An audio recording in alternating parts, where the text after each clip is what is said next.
It was very interesting experience, but it was necessary because from my own knowledge as a member of Soviet embassy staff, I knew that there were many cases when Soviet defectors were betrayed by Indian police, and also some Western embassies played a very dirty role in betraying the Soviet defectors. According to our information, they were some, I wouldn't call them double agents, but simply immoral people working for this for the United States embassy, and confiding in people like this would be a suicide.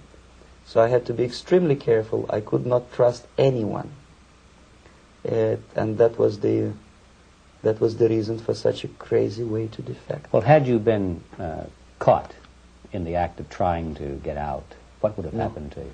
Oh, most likely I would end up in concentration camp, or, depending on the situation and on the whim of some bureaucrat in KGB, maybe even executed. This is normal practice, quietly, of course, not publicly. But that would be the end of my defection. My father was, he is on the left here, my father was officer of the General Staff of the Soviet Army. He was inspector of land forces, Soviet troops stationed in countries like Mongolia, Cuba, East European countries. Were he alive today, most likely he would be inspecting Soviet troops in Nicaragua, Angola, and many other parts of the world.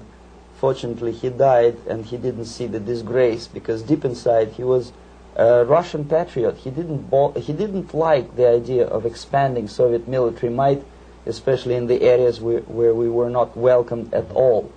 Unlike many other military officers, he was reporting directly to the Minister of Defense, bypassing KGB and diplomatic service. In other words, he was a trusted military professional. And my impression that this type of people are much less hawkish and adventuristic than party bureaucrats in Kremlin. When American mass media describes Soviet military as potentially dangerous counterpart for Pentagon, I simply laugh, because I know better. I know that the most dangerous part of the Soviet power structures are not military at all. Most likely, if they come to power in my country, they'll be more sensible negotiators for nuclear disarmament and withdrawal of the Soviet troops from many parts of the world. But if someone from the party structure or the KGB structure were to give the orders for a military intervention, they have to obey, they would follow, because they are professional military. But they, you see, the triangle of power and hate in USSR is the party at the top, the party elite, the oligarchy of the party, then the military, and the KGB at the bottom. They hate each other, and the most hated triangle, the most hated corner of the triangle is the Communist Party bureaucrats. They are the most adventuristic, senile megalomaniacs. They can start war, I wouldn't be surprised. Not the military. They know what war is. At least my father did. Most of the Indians who were cooperating with the Soviets, especially with our Department of Information of the USSR Embassy, were listed for execution. And when I discovered that fact, of course I was sick. I was mentally and physically sick. I thought that I'm going to explode one day during the briefing at the ambassador's office. I would stand up and say something that we are basically a bunch of murderers. That's what we are. It has nothing to do with friendship and understanding between the nation and blah, blah, blah. We are murderers. We behave as a bunch of thugs in a country which is hospitable to us, a country which with ancient traditions. But I did not defect. I tried to get the message across. To my horror, nobody wanted even to listen, least of all to believe what I had to say. And I tried all kinds of tricks. I would leak information through letters or lost documents or something like that. And still I got no message. The message was not published, even in the conservative mass media of India.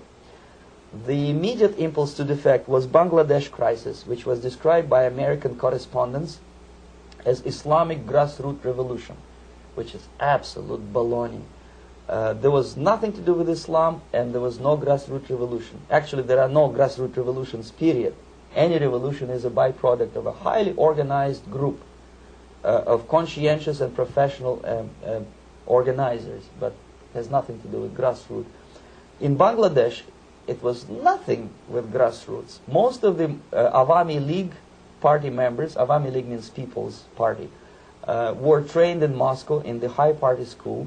Most of the Mukti Fauj leaders, Mukti Fauj in Bengali means People's Army, same as SWAPO and all kind of liberation armies all over the world, the same bunch of useful idiots.